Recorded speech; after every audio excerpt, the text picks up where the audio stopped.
Riavana malala rehetra amin'ny tompo ampifaliana no iarabanantsika rehetra amin'ny anaran'i Jesu Kristy amin'izay ahafahantsika miara-manatanteraka izao fanompo mpivavahana izao ity. Volana vaovao no diavintsika noho izany dia mibanjina lohahevitra vaovatsika manao hoe miavao ao amin'ny tompo ny mpino.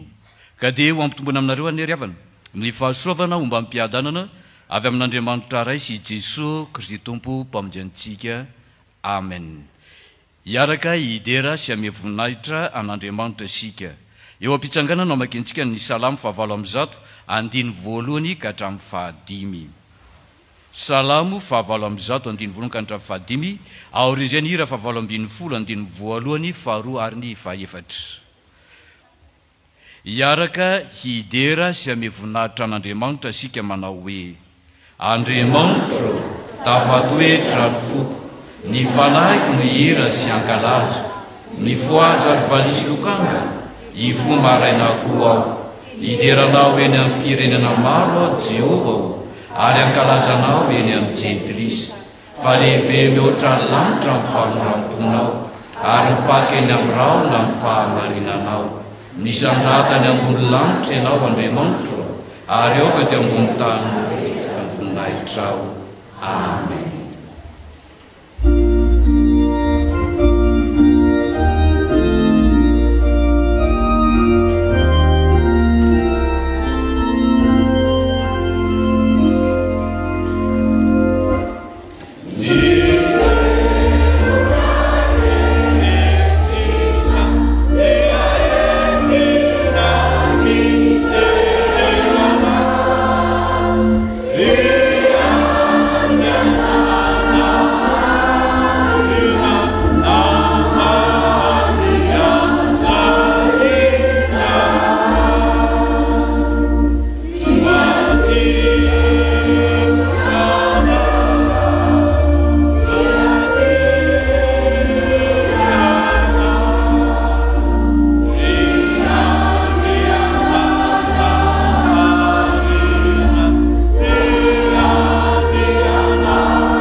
Midera sy mame voninahitra anao zay Andriamanitra, ilay Andriamanitra rainay amin'ny lalan'i Jesosy Kristy.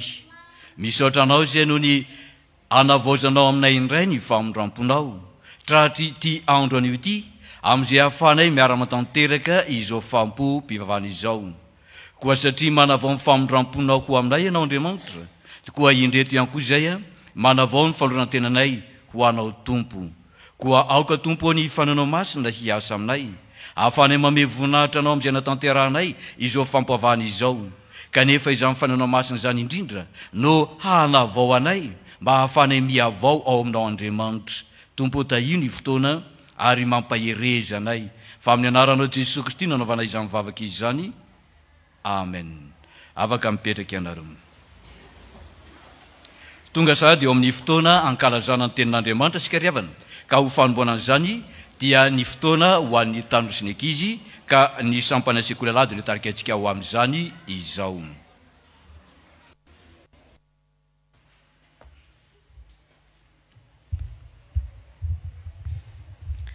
Ny sampana sekoly alahady dia faly miarahaba sy manona fiadanan'ny tompo amin'ny fiangonana.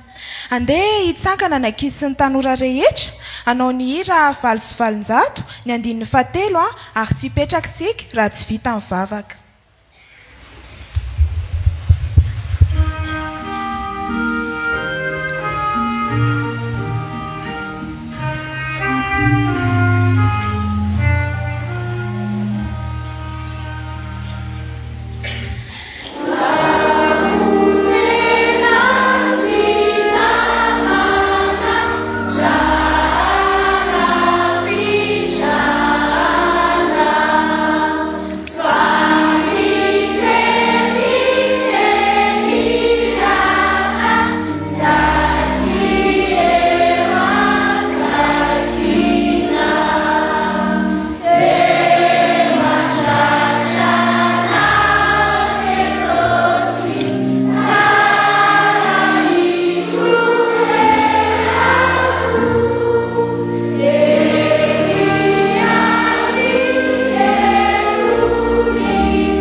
Jesosy zokinay tenena aminay indray androany fa vonina ihany izay zandrinao. Amen. Ny teny izay akatsika fampianarana androany dia izay hita ho amin'ny Jaona. Jaona 5:10 ny andininy 5 tapany B. Andenge raha antsika mamaky amin'ny anaran'i Jesosy izay miray amiko ary zao aminy dia mamobe izy. Amen. Iza no miteny io rakizy? I Jesosy. Inona ny fepetra mba hamoazana be? Miray amin'ny Jesosy. Maninona hoe rehefa miray amin'ny Jesosy? Mamobe. Ohatriny ahoana moa zany hoe miray amin'ny Jesosy zany rakizy? Raha lazaina amin'ny teny mahazatra dia hoe mifandray tsy tapaka amin'ny Jesosy na hoe connecté tsara amin'ny Jesosy. Andonge apatsahivitsika ny lesona sekoly alahady. Zahay eo amin'ny kilasy faharoa zao dia mianatra momba ny namoronan'Andriamanitra ny zavaboary.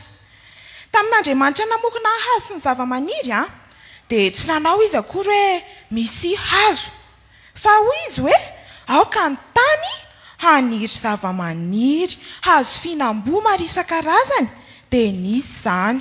Izay namaka tsara tamin'ny tany na hoe connecté tsara tamin'ny tany. Dia toy izany koa ny trondro. Rehefa namorona ny trondro Andriamanitra dia hoy Andriamanitra hoe aoka ny rano ho be zavamananaina, dia nisy ny trondro izay tsy maintsy mivelona any anaty rano, tsy maintsy connecté tsara amin'ny rano. Dia toy izany koa ny olona. Andriamanitra tsy niteny fotsiny hoe misy olona, fa tena sahirana mihitsy izy namolavola antsika hitovy endrika aminy, dia nanome fofinaina mahavelona antsika mba ho connecté aminy isika. Raha hongotana moa zany ny zavamaniry rakizy, etintsika moa dia apetraka fotsiny eo ambony latabatra dia maty sa velona? Malazo dia maty. Ary raha alaitsika indray ary ny trondro alaitsika avy any anaty rano, etintsika any an-dakozia dia apetrakantsika fotsiny eo ambony latabatra, inona ny zavatra mitranga? Fotoana fohy fotsiny dia maty ny trondro satria tsy connecté tamin'ny rano izy niala tamin'ny rano izay namoronan'Andriamanitra azy. Sika koa raha tsy connecté tsara amin'Andriamanitra, raha miala amin'Andriamanitra dia aninona zany? Ho faty tsika. Tsy afaka hitombo amin'ny finoana fa tena ho faty mihitsy aza ny finoantsika. Inona moa ny atao hoe miala amin'Andriamanitra? Ny atao hoe miala amin'Andriamanitra rehefa ilay manota manao fanaon'izao tontolo izao, mandaingy, mangalatra, teniteny foana, ka mianatra sekoly alahady indraindray, tsy makatony tenin'Andriamanitra sy ny sisa sy ny sisa. Noho izany ndraiky izy andeha isika hiavao ao amin'ny Tompo dia hiverina ho connecté tsara amin'Andriamanitra indray, ka hanatsara ny fifandraisantsika amin'Andriamanitra, mba hazoto hivavaka sy hamaky baiboly, hazoto akaty am-piangonana sy hanatra sekoly alahady, ary indrindraindrindra amin'izao fidiran'ny sekoly alahady izao dia hitaona ny namantsika hifandray tsara amin'ny Jesosy sy hivavaka ary hianatra sekoly alahady. Vavaka isika izao dia izay te hitombo amin'ny finoana sy hamobe dia amerina ny vavaka izay ataoko. Vavaka isika. Jesosy ampianaro izahay mba hitoetra mandrakariva eo aminao. Ka hiavao tsy ho menatra ny hitoro ny filazantsaranao, fa hamobe tokoa amin'ny asanao. Amen. Ho an'Andriamanitra irery ny voninahitra. Amen.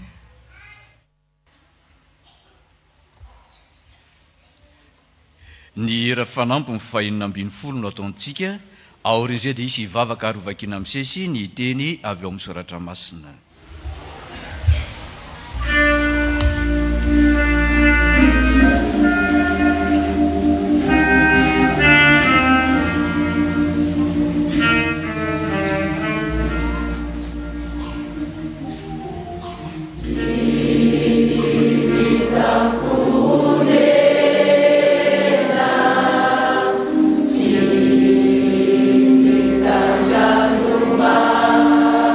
Su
mbola hiary mibavaka sika ryavana mialohan'ny amakina ny teny soratra masina ivavaka sika. Misaotra anao indray zay ry Andriamanitra tomponay io, rainay amin'ny anaran'i Jesosy Kristy ianao. Misaotra ny amin'izao fotoana izao indray ahafahanay mamaky ny teninao. Teninao izay hero anay ary teny mampianatra anay ny amin'ny tsara rehetra tokony ho ataonay amin'ny fiainanay. Ankehitriny ary tompo tareo amin'ny alalan'ny fananao masina, ny mpanomponao izay hitondra ny teny ka tsy laza afa-tsy ny teny izay voalaza amin'ny teninao, ary ny mpanomponao izay hamaky izany, ianao no androtsaka ny fananao masina ahafahanay mihaino ka ho mpiaino mpakatoa fa tsy ho mpiaino mpanadino izahay, mba hamirapiratany voninahitra ao ka ho tanlona aniriny izany teninao zany ny fonay tsirairay avy, ahafahanay mijoro vavolombelona ny amin'ny teninao ka izary zany amin'ny fiarahamonina ny amin'ny manodidina misy anay. Koa mitenena aminay Tompo, fa meno anao izahay. Misaotra Tompo, amen.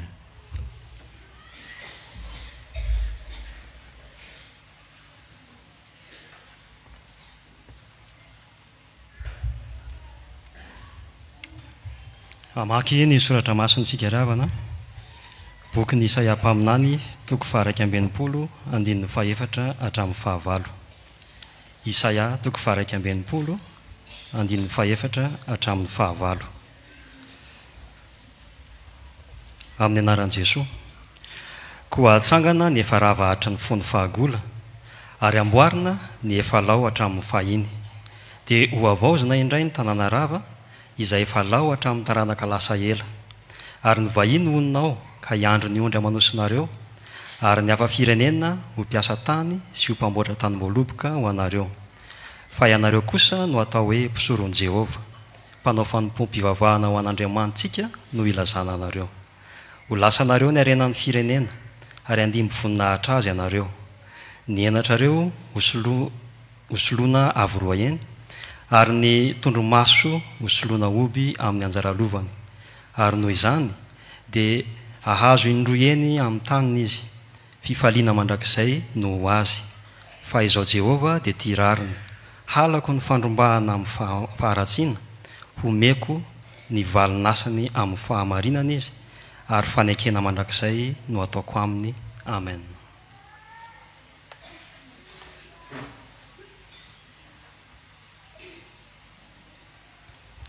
Filazantsara araka ny Luka toko 5, andininy 7:30 ka hatramin'ny 7:30. Luka toko 5, andininy 7:30 ka hatramin'ny 7:30. Rehefa hita dia vakina amin'ny anaran'i Jesosy. Ary hoy izy ireo taminy, ny mpianatra izao na mifady hanina matetika sy mivavaka, ary ny an'ny fariseo koa mba tahaka izany ihany, fa ny anao kosa mihinana sy misotro ihany. Ary hoy Jesosy taminy, mahay mampifady ny hava amin'ny mpapakatra va ianareo, raha mbola ao amin'ny ihany ny mpapakatra, fa ho avy ny andro ary rehefa vao hisotra ny mpapakatra hiala aminy dia amin'izany andro izany vao hifady izy. Ary izy nanao fanoharana taminy koa nanao hoe tsy misy olona mandritra lamba vaovao analany tapa-damba atapina ny lamba tota, fa raha izany dia mahatritra ny vaovao izy. Ary ilay tapa-damba nalaina tamin'ny vaovao dia tsy fanaraka amin'ny tota. Ary tsy misy olona manisy divay vaovao anaty siny tota sy ny hoditra tota, fa raha izany ny divay vaovao mahatritra ny siny hoditra, ka ho raraka ny divay sady ho simba foana ny siny hoditra. Fa ny divay vaovao dia tsy maintsy atao anaty siny hoditra vaovao. Tsy misy olona rehefa nisotro ny divay ela no maniry ny vaovao, fa hoy izy ny ela no tsara. Amen.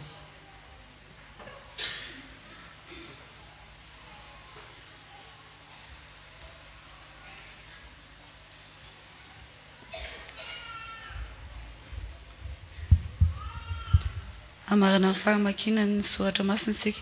Izany dia hitantsika ao amin'ny epistily ho an'ny Kolosianina. Kolosianina toko 1, andininy 1 hatramin'ny 9. Rehefa hita dia vakiana amin'ny anaran'ny Tompo. Ny soramandry, fiarabana ny Kolosianina sy fisaorana an'Andriamanitra no toetran'ireo. Paoly, apôstôlin'i Kristy Jesosy no ny sitrapon'Andriamanitra, ary Timotra lahy mamango ny olona masina any Kolosia. dia ny rahalahy mahatoky eo amin'ny Kristy. Ho aminareo anie ny fahasoavana sy ny fiadanana avy amin'Andriamanitra raintsika. Misaotra an'Andriamanitra rain' Jesosy Kristy tompontsika izahay amin'ny fangatahanay mandrakariva ho anareo. Rehefa renay ny finoanareo any Kristy Jesosy sy ny fitiavanareo ny olona masina rehetra noho ny fanantenana izay tehirizina ny an-danitra ho anareo. Dia ilay efa renareo fahiny tamin'ny tenin'ny fahamarinan'ny filazantsara izay efa mby eo aminareo tahaka ny eny amin'izao tontolo izao koa, sady vokatra sy mitombo tahaka ny eo aminareo koa hatramin'ny andro nandraisanareo sy nahalalanareo tsara ny fahasoavan'Andriamanitra araka ny marina, tahaka ny efa renareo tamin'ny Epafra, mpanompo namanay sady malala, izay mpanompon'i Kristy mahatoky ho anay sady efa nanambara taminay koa ny fitiavanareo ao amin'ny fanahy masina. Amen. Ray masina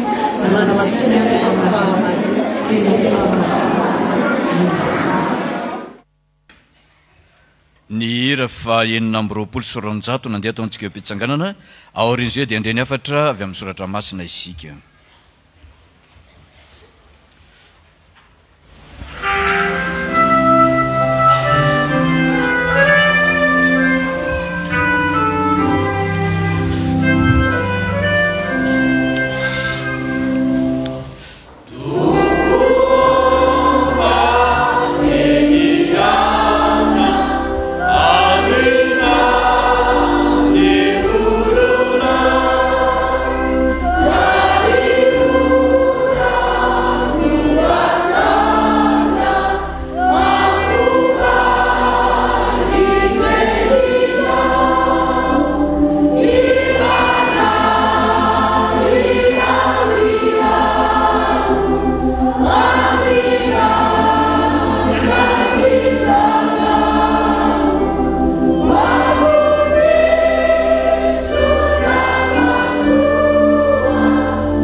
Malalatry mitompo ny fanan'Andriamanitra tokoa ny hiazo anatsika ahafahantsika mandray afatra avy amin'ny soratra masina hiavaozantsika ao amin'ny tompo indray. Ny teny soratra masina izay fampadrinantsika dia horaisina ao amin'ny epistily ho amin'ny Kolosianina. Kolosianina toko voalohany ka ny 9:7 no ifantohantsika. Kolosianina toko voalohany ny 9:7 raha sitraka ao dia andeha isika rehetra no hamerina maka izany amin'ny anaran'i Jesosy manao hoe: misaotra an'Andriamanitra rain'i Jesosy Kristy tompontsika izahay amin'ny fangatahanay mandrakariva ho anareo, rehefa renay ny finoanareo any Kristy Jesosy sy ny fitiavanareo ny olona masina rehetra. Amen. Izany teny izany revana dia teny fisaorana an'Andriamanitra nataon'ny Paoly noho ny amin'ny Kolosianina. Rehefa reny Paoly ny finoana ny Jesosy Kristy sy ny fitiavana ny olona masina rehetra tao amin'ny Kolosianina. Fisaorana an'Andriamanitra ary natonga amin'ny Paoly nanandratra vavaka tsy mitsahatra ho azy ireo.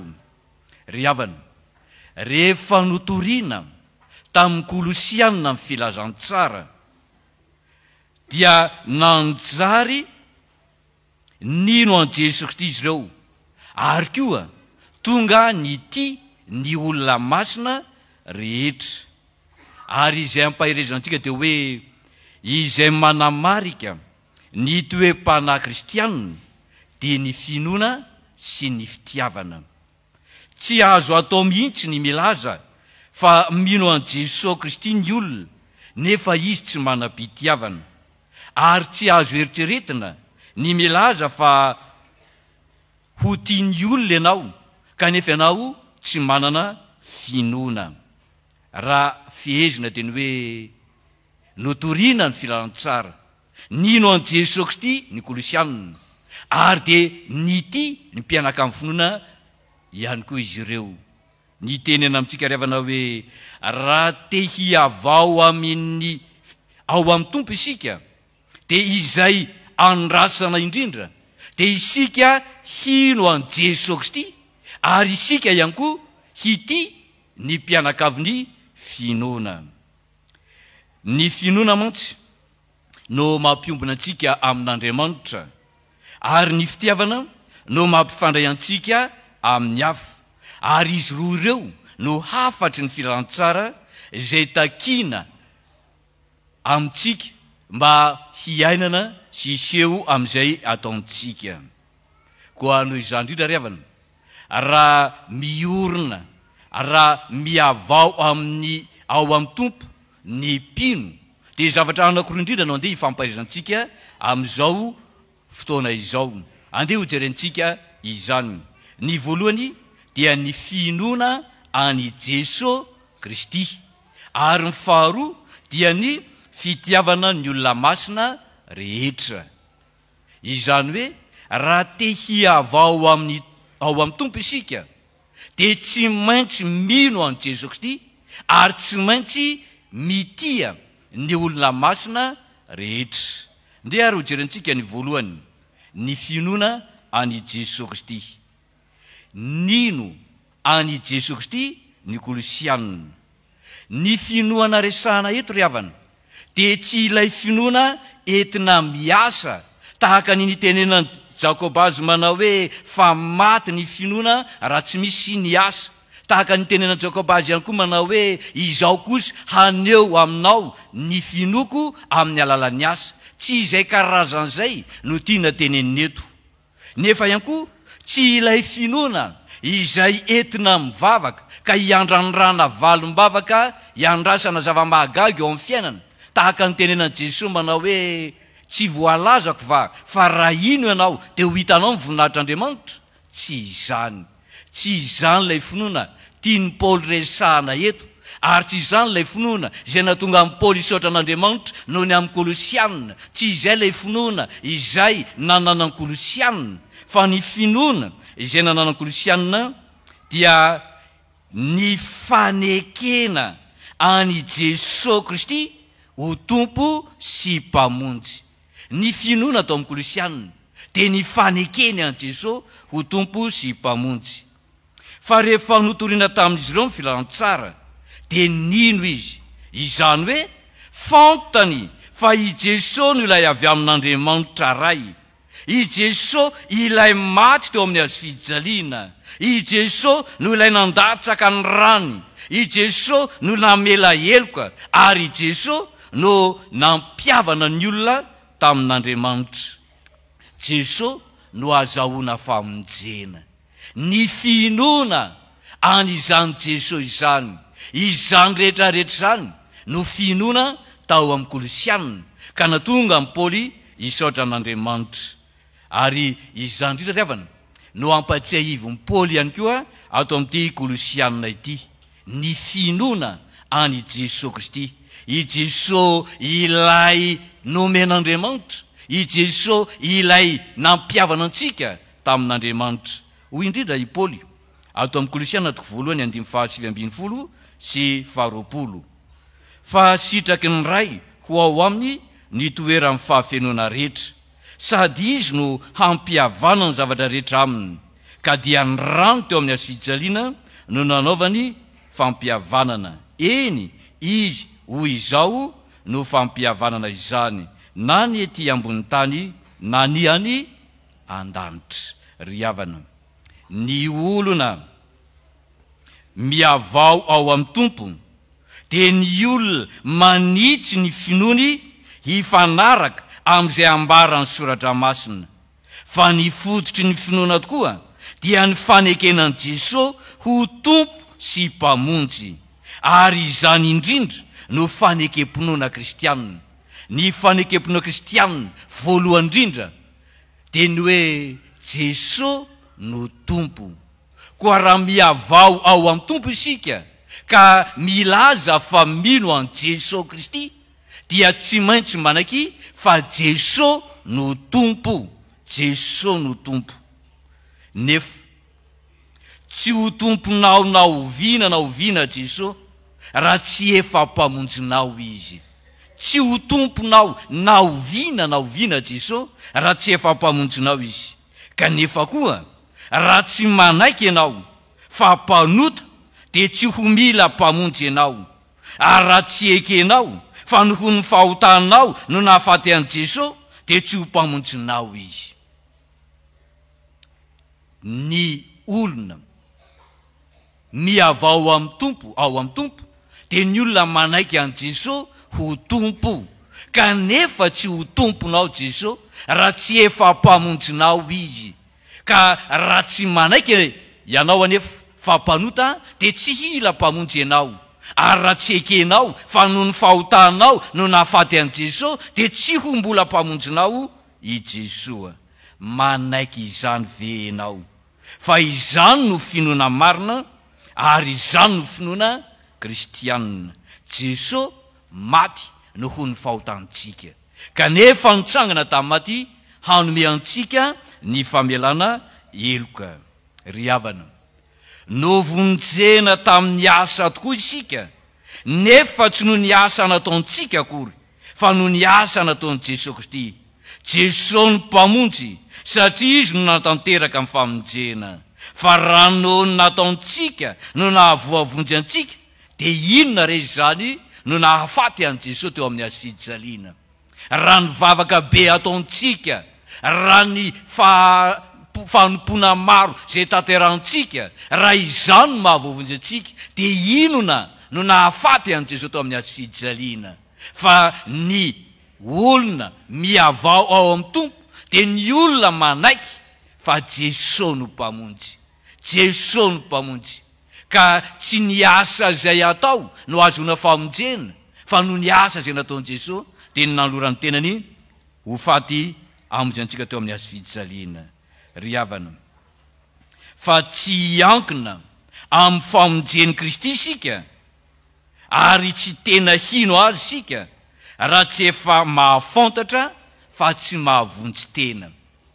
Fa tsy hiankina tanteraka amin'ny famonjen'i Jesosy Kristy isika, ary tsy tena hino azy marina tokoa isika raha tsy efa mahafantatra fa tsy mahavonjy tena. Izy rehetra mieritreritra ny hovavonjy no ny ezaka ataony dia manampy fahotana amin'ny fahotana ka meloka avroa eny. Ny mpino miavao ao amin'ny tompo dia mamerina ho tadidiny ray. Ny afatry ny filantsara dia ny fitiavan'Andriamanitra, tsy noho ireo fitahiana ara-materiala nefa, fa noho ny amin'ny Jesosy Kristy ilay maty ny soloheloka teo amin'ny azy fijaliana. Izany no olona miavao ao amin'ny tompo. Dia manontany anao Jesosy ankehitriny manao hoe mino ny zanak'Andriamanitra vai ianao? Mino ny zanak'Andriamanitra vai ianao? Fa izay natonga fisaorana an'Andriamanitra tao amin'ny apôstôly Paoly dia noho ny Kolosianina nino an Jesosy Kristy tompontsika. Fa ny faharoa ry havana, ny olona miavao ao amin'ny tompo dia olona tia ny olona masina rehetra. Ny olona miavao ao amin'ny tompo dia ny olona tia ny olona masina rehetra. Ny tohy ny finoana dia ny fitiavana ny olona masina rehetra. Tsy azo atao iaho ny milaza fa mino an Jesosy Kristy ianao. Tsy azo atao mihitsy ny milaza fa tena manaiky an Jesosy ho tompo sy mpamonjy ny fiainanao ianao, kanefa ianao tsy mity ny mpianakaviny finoana. Fa rehefa nanatona an Jesosy ianao dia tafa aona amin'ireo mpino namanao ihany koa, ka tsy afaka ny tsy hity azy ianao. Fa arakaraky ny anatonanao ny azo fijalian'i Jesosy Kristy no ifanatonanao amin'ireo mpianakaviny finoana. Ary rehefa ao amin'i Jesosy dia tafahaona ny mpianaka amin'ny finoana tena iray tokoa ary dia feheziny fitiavana. Tsy azo atao ny milaza fa mino an Jesosy kanefa tsy mitia ny hafa. Ry havana, ny fivavahana kristianina dia fivavahana miavaka ary izay mampiavaka ny fivavahana kristianina dia ny fitiavana, dia ny fitiavana ny olona rehetra. Eny, fa ny fitiavana na dia ny fahavalo aza. Fivavahana miavaka ny fivavahana kristianina ary izay mampiavaka amin'ny fivavahana kristianina dia ny fitiavana ny olona rehetra. Eny, fa ny fitiavana na dia ny fahavalo aza. Izany no ilazana amintsika fa ny fivavahana kristianina ry havana dia tsy fivavahan'ny kanosy akory ka ho resy ny fankalana raha sendra fanenjehana, fa fivavahan'ny mpandresy ny fivavahana kristianina ka afaka mity ny olona rehetra na dia tsy mitovy hevitra amin'ny tena aza. Izany ny fivavahana kristianina. Ry havana, tsy ho haintsika ny hity ny hafa raha tsy ekena dia ny ampiandohana ny amela heloka azy ireny. Fa ny kristianina miavao mantsy dia manahaka an Kristy, mianatra amin'ity tahaka ny tiavan'i Kristy antsika. Jesosy Kristy dia tiany olona rehetra, ka na dia izay nanenjika sy izay namono azy ho faty aza dia mbola nentiny ambavaka ihany, ka ho izy hoe ray eo mamela ny helony fa tsy fantan'izay ataony. Koa na iza te hiavao amin'ny tompo ary na iza te ho tia ny olona rehetra dia tsy maintsy manaiky ny hamela heloka. Tsy ho haintsika ny hitiany olona ary tsy ho vitantsika ny tiany olona rehetra raha tsy ekena dia ny ampiandohana ny hamela heloka azy ireny. Mety ho mavesatra ny nataony taminao, mety ho mafy ny namelezany ianao, nefa tsy anakana anao tsy hamela heloka azy izany. Fa ny ratsy nataony hafa dia tsy hanapotika ny fiainanao raha tsy mitahiry lolom-po ianao. Ny lolom-po ihany no hanapotika ny fiainanao. Fa raha te hiavao amin'ny tompo ianao dia manaiky hity ny olona rehetra, ary mba hahafanao mity ny olona rehetra dia tsy maintsy ekenao ny hamela heloka azy. Na dia mafy aza nataony taminao, eny, na dia tena ratsy aza nataony taminao, tsy hanapotika amin'ny fiainanao izany. Fa na inona nataon'ny olona, tsisy hanapotika amin'ny fiainanao izany raha tsy mitahiry lolom-po ianao. Ny lolom-po ihany no hanapotika ny fiainanao. Ny mampalahelo ry havana dia izao: ny jentilisa dia mihira ny amin'ny fitiavana izay tsy fantany akory, ary ny kristianina indray dia miresaka ny amin'ny fitiavana izay tsy iainany akory. Mihira ny amin'ny fitiavana ny jentilisa kanefa tsy fantany akory hoe ino zany fitiavana izany. Miresaka ny amin'ny fitiavana ny kristianina kanefa tsy hiainany izany fitiavana izany. Kanefa ry havana, raha mandany tsy hity isika, raha manday isika ka miteny fa tsy hitiany olona dia manota isika, satria ny atao hoe fahotana dia ny fahadosoana amin'ny fitiavana. Rehefa tsy ny fitiavana no baiko ny zavatra atao, ary rehefa tsy ny fitiavana no tanjona amin'ny zavatra rehetra dia manota isika.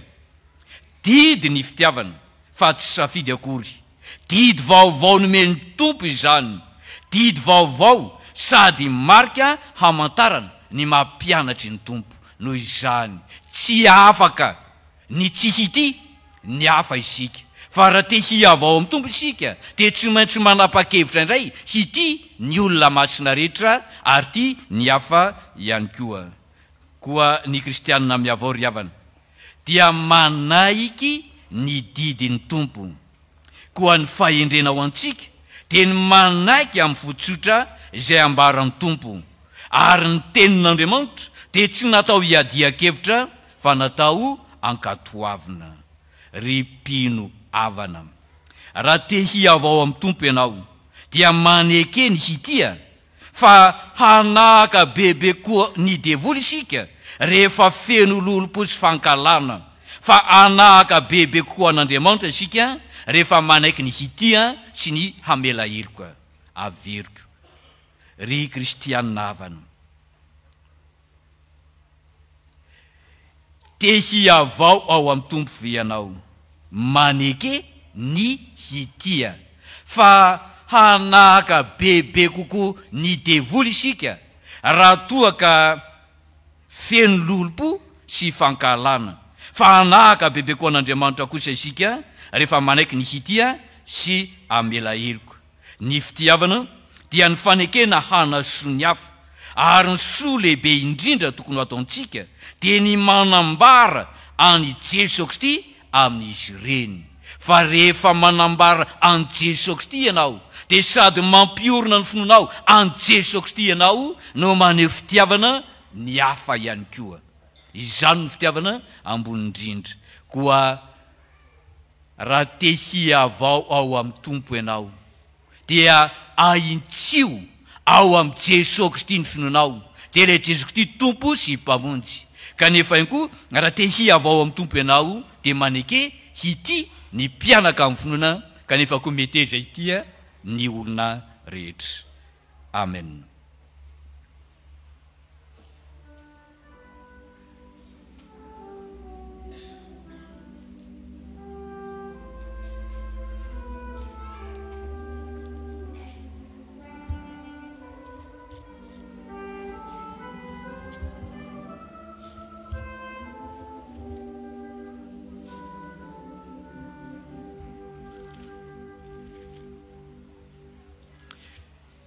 Ivavaka isika tompo mifona aminao izay raha nandreny afatry ny teninao fa fotoana tokony hiavozanay tokoa ankehitriny izao ora izao fa raha milaza fa mino anao izay dia ilay Jesosy mpanao fahagagana ilay Jesosy mpanafaka olana izany no eritreretinay kanefa ny marina indrindra ary ny fototra indrindra dia ny fanekenanao Jesosy ho ilay tompo ny fanekenanao Jesosy ho ilay mpamonjy fa ianao mantsy no efa maty ny solony elokay nandatsaka ny ranao ho famelana ny elokay ianao Jesosy no afaka mampiavana anay amin'Andriamanitra dia ianao no tsy maintsy inonay kanefa ko tompo tsy manam-pitiavana izay na dia mihirany amin'ny fitiavana azy na dia miresaka sy mitorony amin'ny fitiavana aza dia tsy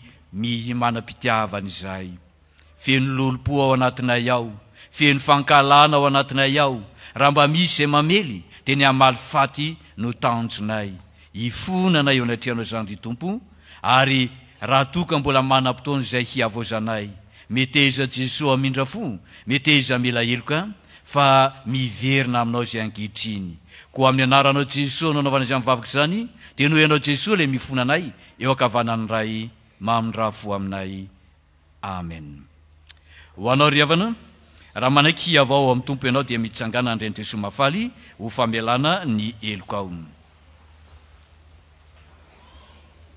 fa ho indrindra Jesosy Kristy aminao lazako aminareo marina dia marina tokoa izay mandreny teniko ka mino izay naniraka no manana fiaina mandrakizay ka tsy ho elohina fa tafafindra ny ala tamin'ny fahafatesana ho amin'ny fiainan'izy koa ambara aminao amin'ny anaran'i Jesosy fa voavela ny heloka ao midera ny anaran'ny masina fa sambatra ny olona izay voavela ny elo sy voasarona amin'ny fahotany sambatra ny olona izay tsy sain'i Jehovah heloka ary tsy misy fitaka ny fanahiny amen. Oh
andeha anambara amin'ny fonoantsika isika satria zanak'Andriamanitra efa voavela heloka ny fanekam-pinoana apôstôlika no andeha imbonantsika manao hoe mino an'Andriamanitra mpanoloanitra sy ny tany aho ary mino an'i Jesosy Kristy izay nitolotoloana tamin'ny fanahy masina nateraka narenetsiny nijalana nateokolala nombola tamin'ny asin-jariny maty anareo midina tany amin'ny fiainatsika nitsangana tamin'ny maty tamin'ny andro fahatelo niakatra ho any an-danitra nipetraka ho an'Andriamanitra Kristoly avy any amin'ny tsara velona sy ny maty mino fanahy masina fiangonana masina mandeha azo tontolo izao fiangonana ny olona masina ny famelan-keloka fitsangana tena maty ary ny fiainana mandrakizay. Amen. Afaka mitetrika anavao ny falotenantsika ho an'Andriamanitra amin'ny lalandrakitra tsika revana ny atokopirana ny anjara hira mandritra ny fotoana dia tsarovy manakireva fa izay manome amin'ny fifaliana no tian'Andriamanitra.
Iaraka itsangantsika n'olotra ny rahakitra.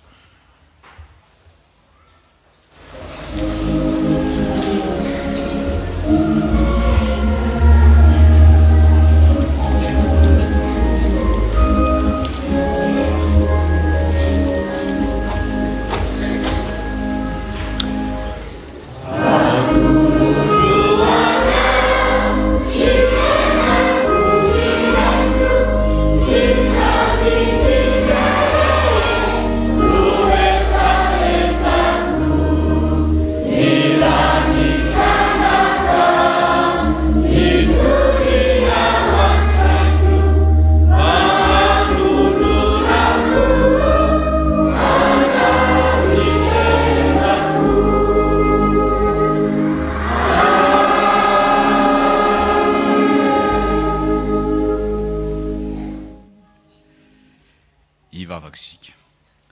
misaotra anao zay Andriamanitra amin'izay nahafany tanteraka izao fampo-pivavahana izao.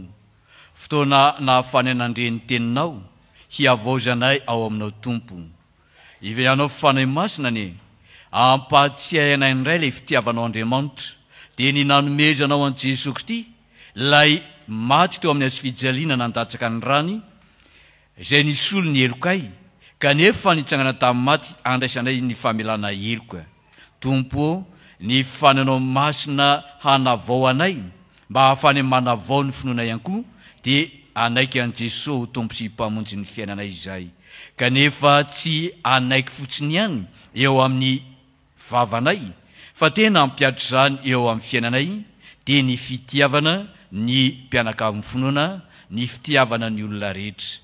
Tompo mampahireza mba ahaizanay mamela eloka na dia mafy aza ny nataon'ny hafa taminay dia aoka tsy ho vato misakana tsy amelanay eloka izany fa aoka Tompo ianao ameanay fomadio mba tsy hitehirizanay lolompo fa mba hitiany olona rehetra tokoa izay. Jesosy, ianao no efa nitianay ka mampahirezanay mba izy aminay mity ny hafa ihany koa. Dia tahio ny fiangonanao Jesosy ho fiangonana hitory ny filantsara mba tonga olona maro hiorina amin'ny finoana anao Jesosy Kristy Tompo.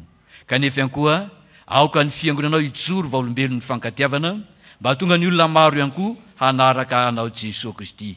Koa dia amin'ny anaranao Jesosy Tompo nanao izany vavaka izany dia sitrakai ny iombona amin'ilay vavaka fanampianaranao manao hoe rainay eo izay ny lanitra ho amasina le ny anaranao ho tonga le ny fanjakanao atao ane ny sitraponao hoe tiatamin'alanitra alaino ny anasazy ao anay ary nomelany ny elokay tahaka nomelanay izay neloka taminay ary azo amtonanay ho amin'ny fakapanahy fa manafahanay amin'azy anao ny fanjakana sy ny ary voninahitra manao izao.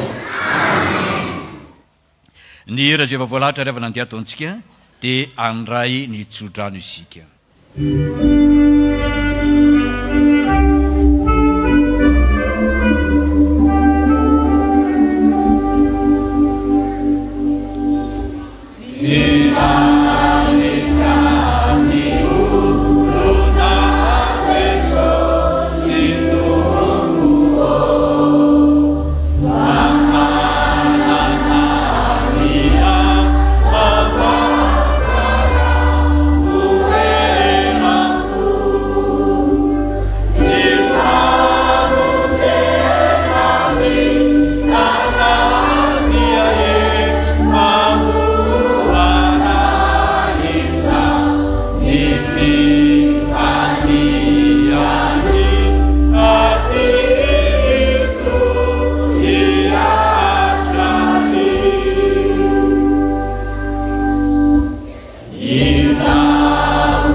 Tanteraka amin'ny rendrevana ny tsodrandro tony amin'ny Tompo. Fiadanana ne ho an'ny rahalahy ary fitiavana mba finoana avy amin'Andriamanitra ray sy Jesosy Kristy Tompo. Ny fahasoavana ne ho an'izay rehetra tia an'i Jesosy Tompontsika amin'ny fitiavana tsy mety levona dia hombanao ny Tompo. Dia ho an'Andriamanitra irerian'ny voninahitra amin'ny anaran'ny Ray sy ny Zanaka ary ny fanahy masina